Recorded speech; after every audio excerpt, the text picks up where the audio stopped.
അടുത്ത topic energy and power of continuous time signal ആണ്. അപ്പോൾ ഒരു സിഗ്നലിന്റെ എനർജി അതുപോലെ തന്നെ സിഗ്നലിന്റെ പവർ അതിനെ പറ്റിയിട്ടാണ് നമ്മൾ നോക്കുന്നത്. അപ്പൊ അത് മനസ്സിലാക്കാൻ വേണ്ടിയിട്ട് ഞാനിവിടെ ഒരു സർക്യൂട്ട് കൺസിഡർ ചെയ്യാണ്. ഈ സർക്യൂട്ടിൽ ഒരു റെസിസ്റ്റർ ഉണ്ട്. ഈ റെസിസ്റ്ററിന് അക്രോസ് ഒരു വോൾട്ടേജ് അപ്ലൈ ചെയ്യുന്നുണ്ട്. അപ്ലൈ ചെയ്യുന്ന വോൾട്ടേജിനെ ഞാൻ വി ഓഫ് ടി എന്ന് പേര് കൊടുത്തു, റെസിസ്റ്ററിന് ആർ എന്ന് പേര് കൊടുത്തു. ഈ ഒരു സർക്യൂട്ടിൽ കൂടെ കടന്നു പോകുന്ന കറന്റിന് ഞാൻ ഐ ഓഫ് ടി എന്ന് പറഞ്ഞ പേര് കൊടുത്തു. So in the circuit we have a resistor R across which voltage V of T is applied and current I of T flows through it. According to Ohm's law, ഇനി ഈ ഒരു സർക്യൂട്ടിൽ Ohm's law apply ചെയ്ത് നമുക്ക് എന്താ പറയാൻ പറ്റും? Ohm's law അനുസരിച്ചിട്ട് V equal to I into R ആണ്, voltage equal to current into resistance ആണ്. ഈ ഒരു ഫോർമുല, ഈ ഒരു സർക്യൂട്ടിൽ വോൾട്ടേജ് വി ഓഫ് ടി ആണ്, കറന്റ് ഐ ഓഫ് ടി ആണ്, റെസിസ്റ്റന്റ് ആർ ആണ്. അപ്പൊ നമുക്ക് എങ്ങനെ എഴുതാം? V of T equal to I of T into R എന്ന് എഴുതാം. ഇനി നമുക്ക് ഓംസ് ലോ അനുസരിച്ചിട്ട് V of T equal to I of T into ആറിനുള്ള equation ഒക്കെ കിട്ടി. പക്ഷെ നമ്മുടെ ആവശ്യം എന്താണ്? സിഗ്നലിന്റെ എനർജിക്ക് ഒരു ഫോർമുല വേണം, പവറിന് ഒരു ഫോർമുല വേണം. ഓക്കെ, സോ അടുത്തത് നമുക്ക് ഇൻസ്റ്റന്റേനിയസ് പവറിലേക്ക് കിടക്കാം. ആദ്യം നമ്മളിപ്പോൾ വോൾട്ടേജിനുള്ള ഫോർമുല കണ്ടു അല്ലെ, അതുപോലെ ഇനി പവറിന് ഒരു ഫോർമുല ഉണ്ട്, ജനറൽ ഫോർമുല. അതെന്താണ്? Power equal to P equal to I square R ആണ് അല്ലെ. P equal to I square R ആണ് ജനറലി. അപ്പൊ നമുക്ക് ഇൻസ്റ്റന്റേനിയസ് പവറിന്റെ ഫോർമുല കാണാം. Instantaneous power P of T എന്ന് പറഞ്ഞ് റെപ്രസെന്റ് ചെയ്യാം. ഇൻസ്റ്റന്റേനിയസ് പവർ എന്ന് പറയുന്നത് വേറെ ഒന്നുമില്ല, it is the power dissipated by the resistor R. It is the power dissipated by the resistor R ആണ് എന്ത്? Instantaneous power P of T എന്ന് പറയുന്നത്. സോ പി ഓഫ് ടിക്ക് നമുക്ക് എങ്ങനെ എഴുതാൻ പറ്റും? ഐ സ്ക്വയർ ആർ അല്ലെ. ഇവിടെ പക്ഷെ കറന്റ് ഐ സ്ക്വയർ ടി ആയതുകൊണ്ട് I square T into R എന്ന് എഴുതി. അപ്പൊ instantaneous power P of T equal to I square T into R ആണ്. ഇത് ശ്രദ്ധിക്കുക, ഇത് ഞാൻ പറയേണ്ടത് ഇൻസ്റ്റന്റേനിയസ് പവറിന്റെ കാര്യമാണ്, അല്ലാണ്ട് ആവറേജ് പവറിന്റെ കാര്യം അല്ല പറയുന്നത്. ഓക്കെ, ഇൻസ്റ്റന്റേനിയസ് പവറിന്റെ കേസ് മാത്രമാണ് പറയുന്നത്. ഓക്കെ, അപ്പൊ നമുക്ക് ഇവിടെ ഇൻസ്റ്റന്റേനിയസ് പവറിന്റെ ഇക്വേഷൻ കിട്ടി. P of T equal to I square T into R എന്ന് പറഞ്ഞ് കിട്ടി. ഓംസ് ലോ അനുസരിച്ചിട്ട് നമുക്ക് പിന്നെ അറിയാം കറന്റിനെ I equal to V by R ആണ്. അപ്പൊ I of T equal to V of T by R എന്ന് എഴുതാലോ. I of T equal to V of T by R എന്ന് എഴുതാലോ. അങ്ങനെയാണെങ്കിൽ നമുക്ക് അടുത്തത് എന്ത് ചെയ്യാം? നമ്മുടെ ജനറൽ ഫോർമുല എഴുതി. ഇൻസ്റ്റന്റേനിയസ് പവറിനുള്ള formula I square T into R ആണ്. ഇക്വേഷൻ 1 കൊടുത്തു. I of T equal to എന്ത് എഴുതാൻ പറ്റും? ഓംസ് ലോ അനുസരിച്ചിട്ട് V of T by R എന്ന് എഴുതാം. അപ്പൊ ഐ സ്ക്വയർ ടി എന്താവും? V square T by R square ആവും. V square T by R square ആവും. ഈ ഐ സ്ക്വയർ ടിനെ ഇവിടെ സബ്സ്റ്റിറ്റ്യൂട്ട് ചെയ്താൽ നമ്മുടെ പി ഓഫ് ടി ഇക്വേഷൻ എന്തായി മാറും?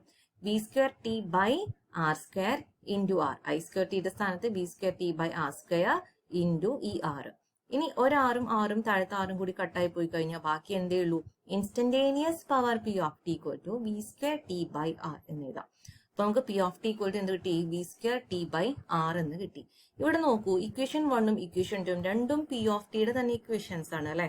എന്ന് വെച്ചാൽ പി ഓഫ് ടി ഇൻസ്റ്റന്റേനിയസ് പവറിന് നമുക്ക് രണ്ട് ഇക്വേഷൻ ഇവിടെ കിട്ടിയിട്ടുണ്ട്. ഒന്ന് I square T into R എന്നും അടുത്തത് V square T by R എന്നും. P of t is equal to I square t into R, and also we can represent instantaneous power P of t as V square t by R എന്ന് പറഞ്ഞിട്ടും represent ചെയ്യാൻ പറ്റും. ഇനി ഞാൻ നമ്മുടെ റെസിസ്റ്ററിന്റെ resistance 1 ഓം ആണെന്ന് അസ്യൂം ചെയ്യാണ്. റെസിസ്റ്റർ R ഈക്വൽ ടു 1 ഓം. ഇനി ഞാൻ ഈ 1 ഓം എന്നുള്ളത് നമ്മുടെ ആദ്യത്തെ രണ്ട് ഇക്വേഷനിൽ ഇക്വേറ്റ് ചെയ്യുകയാണെങ്കിൽ എന്തോ ആ ഇക്വേഷൻ 1ഉം 2 എന്താണ്? ഇത് ഒന്ന് P of T equal to I square T into R. ഇവിടെ 1 കൊടുക്കണം. അപ്പോൾ ഇക്വേഷൻ 2ലും ആറിന്റെ സ്ഥാനത്ത് 1 കൊടുക്കണം. അപ്പൊ എന്താവും? P of T equal to I square T എന്നും വരും. ഇവിടെ P of T equal to V square T എന്നും വരും അല്ലെ. വി സ്ക്വയർ ടി ബൈ 1 വരുമ്പോൾ വി സ്ക്വയർ ടി തന്നെ വരും. സോ അതാണ് അടുത്ത condition. When R equal to 1 ohm P of T എന്തായിട്ട് മാറും? ഐ സ്ക്വയർ ടി ആയിട്ട് മാറും അല്ലെ. I square T into R, that is I square T into 1 ohm equal to I square T. So again P of T equal to നമുക്ക് എങ്ങനെ എഴുതാം? I square T എന്ന് എഴുതാം. രണ്ടാമത്തെ equation P of T equal to V square T by ആറിൽ 1 ohm കൊടുത്തു കഴിഞ്ഞാൽ എന്ത് എഴുതാം? V square T by 1 ohm, that will be equal to V square T എന്ന് വെച്ചാൽ P of T equal to V square T എന്ന് എഴുതാം. So നമ്മൾ 1 ഓം ആയിട്ട് അസ്യൂം ചെയ്യുകയാണെങ്കിൽ ഇൻസ്റ്റന്റേനിയസ് പവർ പി ഓഫ് ടിനെ നമുക്ക് എങ്ങനെ എഴുതാം? P of T equal to I square T, അതുപോലെ തന്നെ P of T equal to V square T എന്ന് എഴുതാം. So P of T the instantaneous power can be considered as I square t or v square t. Okay ആണല്ലോ.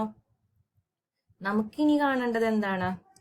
നമ്മൾ power instantaneous പവറിന്റെ ഫോർമുലയാണ് കണ്ടുവച്ചത്. നമുക്ക് total energy കാണണം. അപ്പോൾ അതുപോലെ തന്നെ ആവറേജ് പവറും കാണണം. ടോട്ടൽ എനർജിയും ആവറേജ് പവറും കാണണം. അപ്പോൾ ഇതിന് തുടങ്ങുന്നതിന് മുമ്പ് സിഗ്നലിന്റെ കേസിലാണ് ടോട്ടൽ എനർജി ആവറേജ് പവറും ഒക്കെ കാണേണ്ടത് അല്ലെ. ഈ വാക്കുകളെ ഒന്ന് പഠിക്കാം. Power, energy, work. പവർ എന്ന് പറയുന്നത് വർക്ക് ബൈ ടൈം ആണ്. വർക്ക് എന്ന് പറയുന്നത് ഇക്വേഷനിൽ തന്നെ മാറ്റാം അല്ലെ. Power work equal to power into time ആണ്.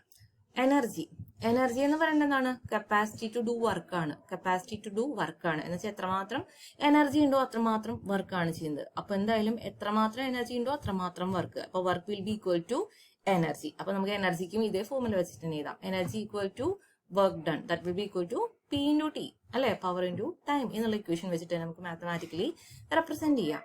നമ്മൾ നേരത്തെ പറഞ്ഞു energy equal to power into time എന്ന് പറഞ്ഞു. ജനറൽ ഫോർമുലയാണ് അല്ലെ. നമ്മളൊരു സിഗ്നലിന്റെ കേസിൽ ടോട്ടൽ എനർജി കൺസിഡർ ചെയ്യുമ്പോൾ ഒരു സിഗ്നൽ നമുക്ക് അതിന്റെ എൻഡ് എവിടെയാണ്, തുടങ്ങുന്നത് എവിടെയാണ്, എൻഡ് എവിടെയാണെന്ന് നമുക്കിപ്പോൾ അറിയുന്നില്ല. നമ്മൾ ജനറൽ കേസാണ് കൺസിഡർ ചെയ്യുന്നത്. So we need to integrate this equation അല്ലെ. ഇന്റഗ്രേറ്റ് ചെയ്യണം എന്തിനെ? പവറിനെ, ഇൻസ്റ്റന്റേനിയസ് പവറിനെ ഇന്റഗ്രേറ്റ് ചെയ്തിട്ടുള്ള ഒരു ഇക്വേഷൻ ആണ് ടോട്ടൽ എനർജിക്ക് നമ്മൾ എഴുതേണ്ടി വരിക. So integral minus infinity to infinity P of T D T എന്ന് എഴുതാം. സോ ടോട്ടൽ എനർജിയിൽ നമ്മൾ ഈ പവറിനെ, നമുക്ക് ഇതുവരെ അറിയാവുന്ന ഒരു പവർ ഇൻസ്റ്റന്റേനിയസ് പവർ മാത്രമാണ്. ഈ ഇൻസ്റ്റന്റേനിയസ് പവറിനെ ഇന്റഗ്രേറ്റ് ചെയ്യാണ്. Minus infinity to infinity P of T ചെയ്ത് കഴിഞ്ഞാൽ നമുക്ക് എന്ത് കിട്ടി? അവിടെ ആവറേജ് പവറിനുള്ള അല്ല ടോട്ടൽ പവറിനുള്ള ഒരു ഇക്വേഷൻ അവിടെ കിട്ടിയിട്ടുണ്ട്. എന്നുവെച്ചാൽ ഇൻസ്റ്റന്റേനിയസ് പവറിനെ ഇന്റഗ്രേറ്റ് ചെയ്ത് കഴിഞ്ഞാൽ അത് നമുക്ക് അവിടെ കിട്ടുന്നത് എന്താണ്? ടോട്ടൽ പവർ ആണ് അല്ലെ. So minus infinity to infinity P of T D T ചെയ്ത് കഴിഞ്ഞാൽ നമുക്ക് എന്ത് കിട്ടും? ടോട്ടൽ എനർജി കിട്ടും. Total energy of the signal കിട്ടും. ഇനി പി ഓഫ് ടി ഇൻസ്റ്റന്റേനിയസ് പവറിന് നമ്മൾ രണ്ട് കാര്യങ്ങൾ പഠിച്ചിട്ടുണ്ട്. Either we can write it as P of T can be write as, എങ്ങനെ എഴുതാൻ പറ്റും നമുക്ക്? ഒന്നെങ്കിൽ പി ഓഫ് ടിക്ക് ഐ സ്ക്വയർ ടി എന്ന് എഴുതാം, അല്ലെങ്കിൽ പി ഓഫ് ടിനെ വി സ്ക്വയർ ടി എന്ന് എഴുതാം. ഇവിടെ ഞാൻ പി ഓഫ് ടിക്ക് വി സ്ക്വയർ ടി എന്ന് സബ്സ്റ്റിറ്റ്യൂട്ട് ചെയ്തു മാത്രം. അപ്പൊ നമുക്ക് ഇതിനെ മാറ്റി എഴുതാം. Total energy equal to minus infinity to infinity V square T D T എന്ന് എഴുതാം. Integral minus infinity to infinity V square T D T എന്ന് പറഞ്ഞിട്ട് എഴുതാം. അപ്പൊ ടോട്ടൽ എനർജിയുടെ ഫോർമുലയായി. ടോട്ടൽ എനർജിയുടെ ഫോർമുല നമ്മളിപ്പോൾ രണ്ട് രീതിയിൽ എഴുതിയിട്ടുണ്ട്. ഒന്ന് പവറിന്റെ ടേംസിൽ, ഒന്ന് വോൾട്ടേജിന്റെ ടേംസിൽ, വേണമെങ്കിൽ കറന്റിന്റെ ടേംസിൽ എഴുതാം അല്ലെ. P of T equal to I square T D T എന്ന് എഴുതാവുന്നതാണ്. അപ്പൊ ടോട്ടൽ എനർജീനെ നമുക്ക് ഇവിടെ നമ്മൾ റെപ്രസെന്റ് ചെയ്തിരിക്കുന്നത് എങ്ങനെയാണ്? Integral minus infinity to infinity V square T D T അല്ലെ, V square T D T. ഇനി നമുക്ക് ആവറേജ് പവർ എന്ന് പറയുമ്പോൾ എന്താണ്? That is the total power that we obtained by integrating the instantaneous power ആണ് എന്ത്? ആവറേജ് പവർ എന്ന് പറയുന്നത്. ഓക്കെ, അപ്പോൾ നമുക്കിനി അടുത്തത് കാണേണ്ടത് ഈ ആവറേജ് പവർ ആണല്ലോ. ആവറേജ് പവറിന്റെ കഥ പറയുമ്പോൾ അതിന്റെ ഡെറിവേഷൻ ഇങ്ങനെ നമുക്കൊന്ന് ഒന്നുകൂടെ ഡീറ്റെയിൽഡ് ആയിട്ട് പറയാം. ഇവിടെ മൈനസ് ഇൻഫിനിറ്റി ടു ഇൻഫിനിറ്റി എന്ന് വായിക്കണേ. സോ ആവറേജ് പവർ നമ്മൾ ക്യാപിറ്റൽ പി വെച്ച് റെപ്രസെന്റ് ചെയ്യും. Total power that we obtained by integrating the instantaneous power from infinity to minus infinity to infinity, then we need to divide by total time. ഇങ്ങനെ പറയാൻ കാരണം എന്താണ്? നമുക്ക് അറിയാം average പവറിന് ഒരു ഇക്വേഷൻ ഉണ്ട് സാധാരണ. ആവറേജ് പവർ എന്ന് പറയുന്നത് എന്താണ്? Total power by total time ആണ്. ആവറേജ് പവർ എന്ന് പറയുന്നത് എന്താണ്? Total power by total time ആണ്. ഈ ടോട്ടൽ പവർ ആണ് എന്ത്? Integral minus infinity to infinity P of T D T എന്ന് പറയുന്നത്. In minus infinity to infinity P of T D T എന്ന് പറയുന്നത്. ടോട്ടൽ ടൈമിനെ നമ്മൾ ഇപ്പോൾ തുടക്കത്തിൽ ടി ആയിട്ട്, ക്യാപിറ്റൽ ടി ആയിട്ടും കൺസിഡർ ചെയ്യാണ് ചെയ്യുന്നത്. ഓക്കെ, അപ്പൊ നമുക്ക് ഇവിടെ എങ്ങനെ പറയാൻ പറ്റും? നമുക്ക് ആവറേജ് പവറിനെ കാണുന്ന സമയത്ത് എന്താണ് ചെയ്യണം? ടോട്ടൽ പവർ എന്താണ് ഞാൻ പറയുന്നത്? Total power by total time ആണ് അല്ലെ. ഇതിനെ നമുക്ക് ഇങ്ങനെ എഴുതാൻ പറ്റും. Average power this will be equal to total power by total time എന്ന് എഴുതാം. ഇതിൽ ടോട്ടൽ പവർ ആണ് ഇത്. ടോട്ടൽ പവർ എന്നൊക്കെ എങ്ങനെയാണ്? ആ ഇൻസ്റ്റന്റേനിയസ് പവറിനെ മൊത്തത്തിൽ ഇന്റഗ്രേറ്റ് ചെയ്ത് കഴിഞ്ഞാൽ ടോട്ടൽ പവർ കിട്ടി. Integral minus infinity to infinity P of T D T by total time. ഇതിന്റെ താരെ ബൈ ടി എന്ന് ഇടുന്നതിന് പകരം ഞാൻ 1/t ഇപ്പുറത്തേക്ക് മാറ്റിയിട്ടു എന്ന് മാത്രം. അപ്പൊ 1/t into integral minus infinity to infinity P of T D T എന്ന് പറഞ്ഞിട്ട് എഴുതാം. ഓക്കെ, ഇവിടെ മൈനസ് ഇൻഫിനിറ്റി ടു ഇൻഫിനിറ്റി എന്നുള്ള ലിമിറ്റ് ആണ് ജനറൽ കേസിൽ യൂസ് ചെയ്തിരിക്കുന്നത്. ഇനി നമ്മളൊരു ടൈം പീരീഡിന്റെ ഉള്ളിലാണ് ഈ സിഗ്നൽ നിൽക്കുന്നതെന്ന് വിചാരിക്കുക. അപ്പൊ നമുക്ക് ഇതിനെങ്ങനെ ഈ ഒരു ഇക്വേഷനെ മാറ്റി വേറെ രീതിയിൽ എഴുതാം. അപ്പോൾ വ്യത്യാസമൊന്നും വരില്ല, ഇതിന്റെ എഴുതുന്ന രീതിക്ക് ഒരു വ്യത്യാസം വരണമെന്നേ ഉള്ളൂ. ജസ്റ്റ് ഒന്ന് ശ്രദ്ധിക്കുക. Limit t tending to infinity 1/t integral minus t/2 to t/2 p of t dt എന്നാണ് എഴുതുന്നത്. t ടെൻഡിങ് ടു ഇൻഫിനിറ്റി ആണ്. അപ്പൊ ഈ താഴെയുള്ള t/2 ഇൻഫിനിറ്റി കൊടുത്തു കഴിഞ്ഞാൽ ഇത് താഴെ മൈനസ് ഇൻഫിനിറ്റി ആവും, മുകളിലത്തെ t/2 ഇൻഫിനിറ്റി കൊടുത്താൽ ഇതും എന്തെങ്കിലും ഇൻഫിനിറ്റി ആവും.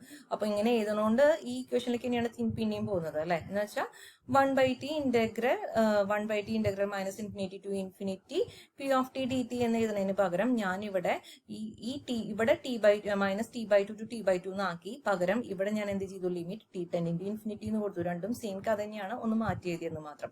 സോ ഞാൻ ഈ 1/t integral minus infinity to infinity p of t dt എന്നുള്ള ഇക്വേഷനെ ഒന്ന് മാറ്റി എഴുതി. എങ്ങനെ?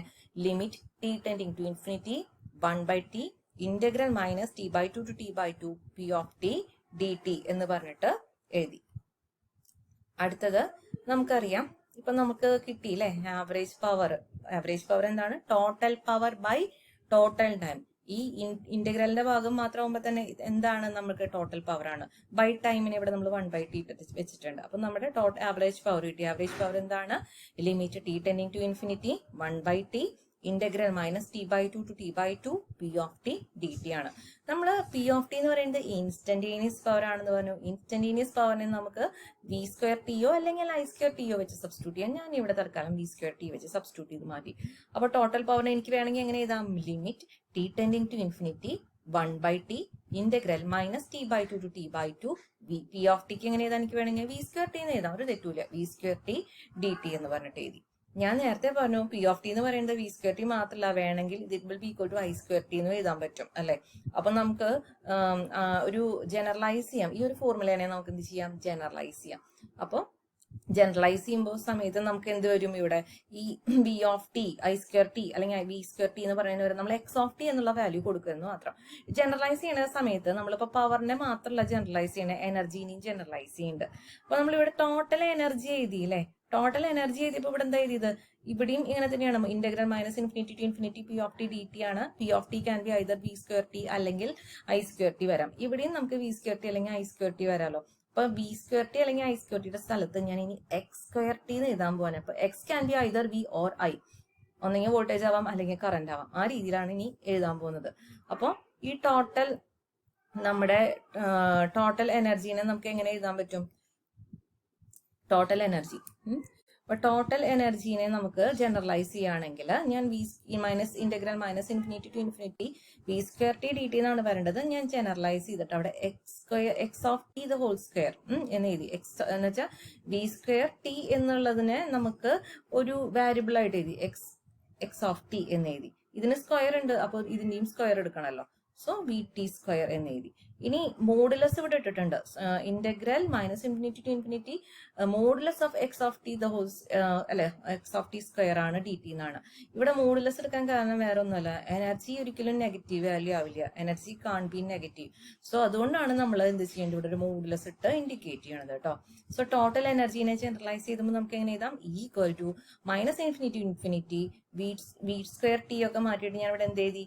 എക്സ് ഓഫ് ടി സ്ക്വയർ അല്ലെ mod of x of t square dt എന്ന് എഴുതി. ഈ ടോട്ടൽ എനർജി ഈ ഫോർമുല, ടോട്ടൽ എനർജിയുടെ ഈ ഒരു ഫോർമുല നമുക്ക് ഫോർ പീരിയോഡിക് സിഗ്നൽ അല്ലെങ്കിൽ നോൺ പീരിയോഡിക് സിഗ്നൽ രണ്ടിനും ഒരുപോലെ അപ്ലിക്കബിൾ ആണ്. ഓക്കെ, അടുത്തത് പവർ ആണ് അല്ലെ. പവറിന് നമുക്ക് പീരിയോഡിക് സിഗ്നലിന് നമുക്ക് ഒരു പെർട്ടിക്കുലർ ടൈം പീരീഡ് തന്നിട്ടുണ്ടെങ്കിൽ so we only need to integrate the signal only for one integral of time period. എന്ന് വെച്ചാൽ ഒരു പെർട്ടിക്കുലർ ടൈം പീരീഡ് തന്നു കഴിഞ്ഞാൽ അതേ ടൈം പീരീഡ് തന്നെയാണ് റിപ്പീറ്റ് ചെയ്ത് പോവുക അല്ലെ. അതേ ടൈം പീരീഡിൽ തന്നെയാണ് അടുത്ത സൈക്കിളും വരുന്നുണ്ടാവുക. അതാണ് പീരിയോഡിക് സിഗ്നൽ എന്ന് പറയുന്നത്. അപ്പൊ നമുക്ക് ഓൾറെഡി ഒരു ടൈം പീരീഡ് അറിയാം ഒരു സിഗ്നലിന്റെ. അപ്പൊ ആ ഒരു ടൈം പീരീഡിന് മാത്രം ഇതിനെ ഇന്റഗ്രേറ്റ് ചെയ്താൽ മതി. ഓക്കെ, അപ്പൊ ഇൻസ്റ്റന്റേനിയസ് പവറിന് പീരിയോഡിക് സിഗ്നൽ ഒരു ഫോർമുലയാണ്, നോൺ പീരിയോഡിക് സിഗ്നലിന് ഒരു ഫോർമുലയാണ്. നോൺ പീരിയോഡിക് സിഗ്നലിന്റെ ഫോർമുല നമ്മൾ നേരത്തെ ഇപ്പൊ കണ്ടുപിടിച്ച ഇക്വേഷൻ വെച്ചിട്ട് തന്നെ എഴുതാം. p equal to limit t tending to infinity 1/t integral minus t/2 to t/2 modulus of x of t square dt എന്ന് പറഞ്ഞിട്ട് എഴുതാം. അതുപോലെ തന്നെ ആവറേജ് പവറിന് നമുക്ക് പീരിയോഡിക് സിഗ്നലിന് എഴുതുകയാണെങ്കിൽ നമുക്ക് ഒരു പെർട്ടിക്കുലർ ടൈം പീരീഡ് ഉണ്ടെങ്കിൽ ആ ടൈം പീരീഡിനെ ഞങ്ങൾ ഇന്റഗ്രേറ്റ് ചെയ്താൽ മതി. അതുകൊണ്ട് നമ്മളിവിടെ ടൈം പീരീഡ് തന്നിട്ടുണ്ടെങ്കിൽ ആ ടൈം പീരീഡ് ജസ്റ്റ് t0 ആണെന്ന് നമ്മൾ കൺസിഡർ ചെയ്യുകയാണെങ്കിൽ നമുക്ക് പീരിയോഡിക് സിഗ്നലിന്റെ കേസിൽ ആവറേജ് പവറിന്റെ ഇക്വേഷൻ എഴുതുമ്പോൾ നമുക്ക് ഇങ്ങനെ എഴുതാം. p equal to 1/t0 integral t0 x of t square dt എന്ന് പറഞ്ഞിട്ട് നമുക്ക് എഴുതാൻ സാധിക്കും. അപ്പൊ ഈ ഫോർമുല രണ്ടും ഒരുമിച്ച് എഴുതിയേണ്ടതാണ്, വേറെ ഒന്നുമില്ല. ടോട്ടൽ എനർജിയുടെ formula e equal to integral minus infinity to infinity x of modulus of x of t square d t. ഈ ഒരു ഫോർമുല പീരിയോഡിക് സിഗ്നലിനും നോൺ പീരിയോഡിക് സിഗ്നലിനും ഒരുപോലെ ആപ്ലിക്കബിൾ ആണ്. ഇനി ആവറേജ് പവറിന്റെ കേസിൽ എന്താണ്? ആവറേജ് പവറിന്റെ കേസിൽ നമുക്കറിയാം രണ്ട് ഫോർമുല ഉണ്ട്. പീരിയോഡിക്കിന് ഒരു ഫോർമുല ഉണ്ട്, നോൺ പീരിയോഡിക്കിന് മറ്റൊരു ഫോർമുല ഉണ്ട്. സോ ഇതാണ് നമ്മുടെ formula for total energy and average power എന്ന് പറയുന്നത്. ഇനി എന്തുകൊണ്ടാണ് ഇതൊക്കെ പഠിക്കേണ്ടി വരുന്നത്? Importance of energy signal and power signal, why we are studying this. ഈ പറയുന്ന എനർജി സിഗ്നലിനെ പറ്റിയും പവർ സിഗ്നലിനെ പറ്റിയൊക്കെ നമ്മൾ പഠിക്കേണ്ടി വരുന്നത് it is important while we write an equation about energy spectral density, power spectral density, ഇങ്ങനത്തെ കൺസെപ്റ്റ് ഒക്കെ നമ്മൾ എഴുതുമ്പോഴും മനസ്സിലാക്കുമ്പോഴും എനർജിയുടെ ജനറൽ കൺസെപ്റ്റ്, സിഗ്നലിനെ എങ്ങനെ റെപ്രസെന്റ് ചെയ്യാം, പവറിനെ എങ്ങനെ റെപ്രസെന്റ് ചെയ്യാം എന്നുള്ള കാര്യങ്ങളൊക്കെ നമുക്ക് ബേസിക്കലി അറിഞ്ഞിരിക്കണം. സോ ഈ പറഞ്ഞ കാൽക്കുലേഷൻസ് ഒക്കെ ചെയ്യുമ്പോൾ energy spectral density, power spectral density ഒക്കെ കണ്ടുപിടിക്കാൻ നമുക്ക് എനർജി സിഗ്നലിന്റെ പവർ സിഗ്നലിന്റെ ഫോർമുലാസ് അറിഞ്ഞിരിക്കണം. അതുപോലെ ഓട്ടോ കോറിലേഷൻ ചെയ്യേണ്ട സ്ഥലങ്ങളില്ല, SNR കാൽക്കുലേഷൻ ചെയ്യേണ്ട സ്ഥലങ്ങളില്ല, SNR എന്ന് വെച്ചാൽ മറ്റൊന്നല്ല signal to noise ratio calculation ചെയ്യേണ്ട സ്ഥലങ്ങളിൽ ഇവിടെ എല്ലാം നമുക്ക് if we have a basic knowledge about the energy signal and power signal, that will be very important. നമുക്കത് മനസ്സിലാക്കാൻ ഒരുപാട് സഹായിക്കും. ഓക്കെ, സോ കഴിഞ്ഞ കുറച്ച് ക്ലാസ്സിൽ കഴിഞ്ഞ കുറച്ച് സ്ലൈഡുകളിൽ നമ്മൾ പഠിക്കുന്നുണ്ടായിരുന്ന എന്തായിരുന്നു? നമ്മൾ എനർജി സിഗ്നലിന്റെയും പവർ സിഗ്നലിന്റെയും ഒക്കെ റെപ്രസെന്റേഷൻസ് മാത്തമാറ്റിക്കലി എങ്ങനെ റെപ്രസെന്റ് ചെയ്യാം എന്ന് നമ്മൾ പഠിക്കുന്നുണ്ടായിരുന്നില്ല. ഹൗ ടു എങ്ങനെ അത് ഡിറൈവ് ചെയ്ത് അതിലേക്ക് വന്നു എന്നൊക്കെ നമ്മൾ പഠിച്ചു. ഇനി നമുക്ക് എനർജി സിഗ്നലിനെ എങ്ങനെ ഡിഫൈൻ ചെയ്യാമെന്ന് കൂടെ ഒന്ന് നോക്കാം. Okay, energy signal is said to be a signal is said to be an energy signal if the total energy is finite. ഒരു സിഗ്നൽ എപ്പോഴാണ് ഒരു എനർജി സിഗ്നൽ എന്നറിയപ്പെടുന്നത്? when the total energy of that signal is finite. ഈ is finite. Energy finite ആണെങ്കിൽ ആ തന്നിരിക്കുന്ന signal എന്തായിട്ട് നമുക്ക് കൺസിഡർ ചെയ്യാം? അതിനെ നമുക്കൊരു എനർജി സിഗ്നൽ ആയിട്ട് കൺസിഡർ ചെയ്യാം. ഓക്കെ, അപ്പൊ നമുക്ക് ഒന്നുകൂടി ഡീറ്റെയിൽ ആയിട്ട് നോക്കാം. നമ്മുടെ ടെസ്റ്റിൽ തന്നിരിക്കുന്ന രീതിക്കാണ്. Definition of an energy signal. A signal is said to be an energy signal if it is normalized energy is non-zero or unfinite. തന്നിരിക്കുന്ന സിഗ്നൽ ഒരു ഫൈനൈറ്റ് സിഗ്നൽ ആണെങ്കിൽ, നോൺ സീറോ അല്ല, ഒരു ഫൈനൈറ്റ് സിഗ്നൽ ആണെങ്കിൽ we can set that energy signal is that signal is an energy signal. എന്ന് വെച്ചാൽ energy സിഗ്നലിന്റെ energy zero, in between zero and infinity ആയിരിക്കണം. എന്ന് വെച്ചാൽ നോൺ സീറോ അല്ല ബട്ട് ഒരു ഫൈനൈറ്റ് വാല്യൂ ആയിരിക്കണം എനർജി. അങ്ങനെ ഒരു സിഗ്നൽ ആണെങ്കിൽ ആ സിഗ്നലിനെ നമുക്ക് എങ്ങനെ പറയാം? ഒരു എനർജി സിഗ്നൽ എന്ന് പറയാം. അതുപോലെ തന്നെ പവർ സിഗ്നലിന്റെ ഡെഫിനിഷൻ ഉണ്ട്. എങ്ങനെയാണ് ഒരു പവർ സിഗ്നലിനെ നമുക്ക് പറയാൻ പറ്റുന്നത്? ഡെഫിനിഷൻ ഓഫ് പവർ സിഗ്നൽ എന്താന്ന് നോക്കാം. A signal is said to be a power signal if it is normalized power is non-zero and finite. തന്നിരിക്കുന്ന സിഗ്നൽ അതിന്റെ പവർ നോൺ സീറോ അല്ലെങ്കിൽ ഫൈനൈറ്റ് പവർ ആണെങ്കിൽ നമുക്ക് ആ സിഗ്നൽ എന്ത് പറയാം? പവർ സിഗ്നൽ എന്നും പറയാം. That is power is in between zero and infinity. Finite ആയിട്ട് ഒരു പവർ ഉള്ള സിഗ്നൽ ആണെങ്കിൽ നമുക്ക് അതിന് എന്ത് പറയാം? പവർ സിഗ്നൽ എന്ന് പറയാം. നോർമലൈസ്ഡ് പവർ സീറോ ആവരുത്, അതുപോലെ തന്നെ ഇൻഫിനിറ്റി ആവരുത്. അതിന്റെ ഇടയിൽ ഫൈനൈറ്റ് ഉള്ള ഒരു വാല്യൂ ആണെങ്കിൽ നമുക്ക് ആ സിഗ്നലിന് എന്ത് പറയാം? പവർ സിഗ്നൽ എന്ന് പറയാം. നമുക്കൊരു എക്സാമ്പിൾ എടുക്കാം കേട്ടോ. അപ്പൊ സിഗ്നൽ ഇവിടെ ഒരു എക്സ് ഓഫ് ടി എന്ന് പറഞ്ഞ സിഗ്നൽ എടുത്തിട്ടുണ്ട്. ഇതൊരു ഫൈനൈറ്റ് സിഗ്നൽ ആണെന്ന് നമുക്ക് നോക്കാം. ഇവിടെ ഞാൻ എക്സ് ആക്സിസിലെ ടിയും ടൈമും, വൈ ആക്സിസിൽ ഞാൻ എക്സ് ഓഫ് ടി എടുത്തിട്ടുണ്ട്. ജസ്റ്റ് ആംപ്ലിറ്റ്യൂഡ് ആണ് കൺസിഡർ ചെയ്യാം അതിന്റെ ഫംഗ്ഷൻ ആയിട്ട് എടുത്തിരിക്കണേന്ന് നോക്കാം. അപ്പോൾ ഇവിടെ ഈ ഒരു 0 തൊട്ട് 2 വരെയുള്ള ആ ടൈം പീരീഡില്, 0 തൊട്ട് 2 വരെയുള്ള ടൈം പീരീഡില് ഈ ഒരു സിഗ്നലിന്റെ വാല്യൂ 4 ആണ്. 0 തൊട്ട് 2 വരെയുള്ള ടൈം പീരീഡില് സിഗ്നലിന്റെ വാല്യൂ 4 ആണ്. ആ സമയത്ത് 0 തൊട്ട് മൈനസ് ഇൻഫിനിറ്റി വരെ അല്ലെങ്കിൽ മൈനസ് ഇൻഫിനിറ്റി തൊട്ട് 0 വരെ അങ്ങനെയാണ്. ആ സമയത്തൊക്കെ ഈ സിഗ്നൽ എന്താണ്? 0 ആണ്. പിന്നെ 2 തൊട്ടിട്ട് ഇൻഫിനിറ്റി വരെ നോക്കിയാലും ഈ സിഗ്നൽ എന്താണ്? 0 ആണ് അല്ലെ. അപ്പൊ ഫ്രം 0 to 2 ഇത് സിഗ്നലിന്റെ വാല്യൂ 4 ആണ്. 0 to മൈനസ് ഇൻഫിനിറ്റി വാല്യൂ 0 ആണ്. 2 to ഇൻഫിനിറ്റി സിഗ്നലിന്റെ വാല്യൂ അഗെയിൻ 0 ആണ്. എന്ന് വെച്ചാൽ സിഗ്നലിന്റെ ടോട്ടൽ വാല്യൂ എന്താണ്? 4 ആണ്. This is A finite value. So we can say the signal as A finite energy signal. 0 അല്ല വാല്യൂ, 0 അല്ല ഇൻഫിനിറ്റിയും അല്ല. അപ്പോൾ ഈ സിഗ്നലിന് ഒരു ഫൈനൈറ്റ് എനർജി ഉണ്ട് അല്ലെ, ഫൈനൈറ്റ് വാല്യൂ ഉണ്ട്. അതുകൊണ്ട് ഈ ഒരു സിഗ്നൽ നമുക്ക് എങ്ങനെ പറയാം? ഫൈനൈറ്റ് എനർജി സിഗ്നൽ എന്ന് പറയാം. ഈ ടെസ്റ്റില് ജസ്റ്റ് ഇതിന്റെ എങ്ങനെ ഈ എക്സ്പ്രഷനിലേക്ക് എത്തി എന്നൊന്നും തന്നിട്ടില്ല. ജസ്റ്റ് എക്സ്പ്രഷൻസ് മാത്രമാണ് തന്നിരിക്കുന്നത്. നമ്മളിപ്പോ കണ്ടിന്യൂസ് ടൈം സിഗ്നലിന്റെ എനർജിയിലേക്ക് എങ്ങനെ എത്തി എന്നുള്ളതാണ് മുമ്പുള്ള സ്ലൈഡുകളിൽ നമ്മൾ കണ്ടത്.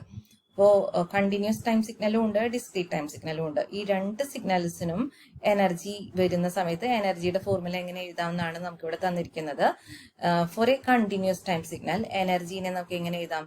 Integral -∞ to ∞ modulus of x of t square dt എന്ന് എഴുതാം. ഇതിന്റെ എങ്ങനെ ഈ ഒരു ഫോർമുലയിൽ എത്തി എന്നാണ് ഞാൻ മുമ്പത്തെ ക്ലാസ്സിൽ പറഞ്ഞത്. ഓക്കെ, ഇനി അത് ഡിസ്ക്രീറ്റ് ടൈം സിഗ്നൽ ആണെങ്കിൽ നമ്മളിവിടെ ടിയുടെ ടേംസിൽ മാറ്റിയിട്ട് ഞാൻ n എഴുതും. Summation n = -∞ to ∞ modulus of s of n square എന്ന് എഴുതും. സോ ഇത് ഡിസ്ക്രീറ്റ് ടൈം സിഗ്നൽ ആണെങ്കിൽ ആ ഒരു പെർട്ടിക്കുലർ ടൈം ഇൻസ്റ്റന്റിലാണ് സിഗ്നലുള്ള സിഗ്നലാണ് ഡിസ്ക്രീറ്റ് ടൈം സിഗ്നൽ. അങ്ങനെ ഒരു സിഗ്നലിന്റെ എനർജിയുടെ ഇക്വേഷൻ നമ്മൾ എങ്ങനെയാണ് ഇത് summation n = -∞ to ∞ modulus of x of n square എന്ന് പറഞ്ഞിട്ടാണ് എഴുതാം. സോ ഇത് ഡെറിവേഷൻ നിങ്ങൾക്ക് ടെസ്റ്റിൽ ഇല്ല, അതുകൊണ്ട് പഠിക്കേണ്ട ആവശ്യമില്ല. But study this formula. Okay, അപ്പോൾ ഒരു കണ്ടിന്യൂസ് ടൈം സിഗ്നലിന്റെ കേസിൽ എനർജിയുടെ formula integral -∞ to ∞ modulus of x of t square dt ആണ്. ഒരു ഡിസ്ക്രീറ്റ് ടൈം സിഗ്നലിന്റെ കേസിൽ എനർജിയുടെ formula summation n = -∞ to ∞ modulus of x of n square ആണ്. ഇനി പവറിന്റെ കേസിലും നമ്മൾ കണ്ടിന്യൂസ് ടൈം സിഗ്നലിന്റെ കേസിൽ അത് എങ്ങനെ എത്തിപ്പെട്ടു എന്നൊക്കെ പഠിച്ചു. ജനറലി നിങ്ങൾക്ക് ടെസ്റ്റിൽ ഇത്രേ തന്നിട്ടുള്ള ചിത്രം പഠിച്ചാൽ മതി. എന്റെ ഡെറിവേഷൻ എങ്ങനെ എത്തിയെന്ന് അറിയാൻ വേണ്ടിയിട്ടാണ് മുമ്പ് അത്രയും ഞാൻ പറഞ്ഞത്. സോ പവറിനെ എങ്ങനെ നമുക്ക് എഴുതാൻ പറ്റും? കണ്ടിന്യൂസ് ടൈം സിഗ്നൽ നമ്മൾ പഠിച്ചു, limit time t tendings to infinity 1/t integral -t/2 to t/2 modulus of x of t square dt for continuous time signal എന്ന് പറഞ്ഞ് പഠിച്ചു. ആ സമയത്ത് ഡിസ്ക്രീറ്റ് ടൈം സിഗ്നലിന്റെ കേസിൽ പവർ സിഗ്നലിനെ എങ്ങനെ റെപ്രസെന്റ് ചെയ്യേണ്ടത്? Limit n tending to infinity 1/2n + 1 summation n = -n to n modulus of x of n square എന്നാണ് ഫോർമുല വരുന്നത്. So you need to study these formulas. Okay, continuous ടൈമിന്റെ കേസിൽ ഞാൻ അത് പ്രൂവ് ചെയ്ത് കാണിച്ചിരുന്നു. ബട്ട് നിങ്ങളുടെ ടെസ്റ്റിൽ ഡെറിവേഷൻ ഒന്നുമില്ല. ഈ ഫോർമുലാസ് നിങ്ങൾ ജസ്റ്റ് പഠിക്കേണ്ട ആവശ്യമുള്ളൂ. ഓക്കെ, സോ നമുക്ക് ഇത് വെച്ചിട്ട് ജസ്റ്റ് ഒരു ടോട്ടൽ എനർജി കാണാനുള്ള ഒരു കാര്യം കൂടി ഒന്ന് നോക്കാം. അപ്പോൾ കാൽക്കുലേറ്റ് ദ ടോട്ടൽ എനർജി. അപ്പൊ നമുക്ക് ടോട്ടൽ ഈ ഒരു സിഗ്നൽ നമ്മൾ നോക്കിയില്ലേ നേരത്തെ, ഫൈനൈറ്റ് ഒരു എനർജി സിഗ്നൽ എന്ന് പറയുന്നത് എന്താന്ന് പറഞ്ഞു. ഞാൻ കണ്ടിന്യൂസ് ടൈം സിഗ്നലിന്റെ കേസിലാണ് എടുത്തിരിക്കുന്നത്. എനർജി ഫൈനൈറ്റ് ആയിട്ടുള്ള ഒരു സിഗ്നൽ ആണ്. ഒരു എനർജി ഫൈനൈറ്റ് എനർജി ഉള്ള ഒരു സിഗ്നലിലാണ് നമ്മൾ എനർജി സിഗ്നൽ എന്ന് പറയുന്നത്. Signal is A finite energy signal. ഈ ഒരു സിഗ്നലിന്റെ ടോട്ടൽ എനർജി കാണണമെന്ന് കരുതാം. ടോട്ടൽ എനർജി കാണണമെന്നുണ്ടെങ്കിൽ നമ്മൾ എന്ത് ചെയ്യാൻ പറ്റും? To calculate the total energy നമുക്ക് ഫോർമുല യൂസ് ചെയ്യണം. എന്താ ടോട്ടൽ എനർജി? ഇപ്പോൾ നമ്മുടെ കണ്ടിന്യൂസ് ടൈം സിഗ്നൽ ആണ് തന്നിരിക്കുന്നത്. അപ്പോൾ E = -∞ to ∞ modulus of x of t square dt use ചെയ്തു അല്ലെ. ഇവിടെ -∞ to ∞ എന്നാണ് ഇന്റഗ്രൽ എടുക്കുന്നത്. പക്ഷെ ഇവിടെ എന്തൊക്കെയാണ് റേഞ്ച്? -∞ to 0 വരെ, 0 to 2 വരെ, പിന്നെ 2 to ∞ വരെ. 3 ഭാഗമായിട്ട് നമ്മൾ ഇന്റഗ്രേറ്റ് ചെയ്തെടുക്കണം സിഗ്നലിനെ.